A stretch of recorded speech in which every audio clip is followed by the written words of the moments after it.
Hello guys, Roman kitchen and blog থেকে আমি রোমানের মম বলছি। এই যে আজকে আমরা খুব টেনশানে আছি এবং আনন্দও আছে, কারণ আজকে আমার ভাবির ডেলিভারি ডেট আছে। এই যে আমরা নিয়ে চলে এসেছি নার্সিংহোমের সামনে, গাড়ি থেকে নামছে।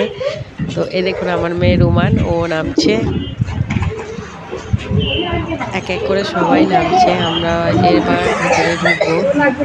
তো ওই আমার মা ওখানে দাঁড়িয়ে আছে।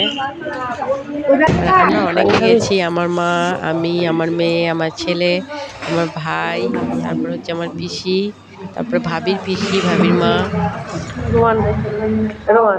এই যে আমরা ভিতরে ঢুকে এসেছি নার্সিংহোমের ভিতরে। এখানে আমরা ওয়েট করছি, ওরা সব কাগজপত্রগুলো ঠিক করছে, ওকে ভর্তি করছে। তারপর এতে সবাই ওয়েট করছে এখানে। আমার মেয়ে দেখুন, ওর জন্য যে মশারি এটা কেনা হয়েছে না, ওটা নিয়ে বসে আছে যে আমি ভাই হবে, ভাই বা বোনই যাই হোক, তাকে আমি দেবো, এটা নিজের হাতে করে দেবো, সেই জন্য ও নিয়ে বসে আছে।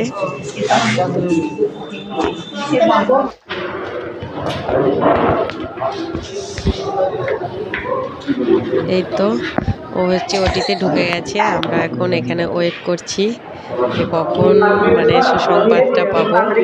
তার জন্যে মানে এই সময়টা হচ্ছে আমাদের খুব একটা মানে টেনশানের সময় ছিল। এই সময়টা মানে পারই হচ্ছে না, কখন বার হবে, কখন বলবে যে মানে সিস্টার বার হয়ে কখন বলবে যে তোমাদের এই বেবি হয়েছে আর কি। তো তার জন্য সবাই আমরা এখানে ঘোরাঘুরি করছি। এই যে দেখুন বেবি চলে এসছে, নিউবর্ন বেবি। সবাই খুব খুশি। আর এইখানে হচ্ছে আমি ওর মুখে অক্সিজেন মাস্কটা ধরে আছি।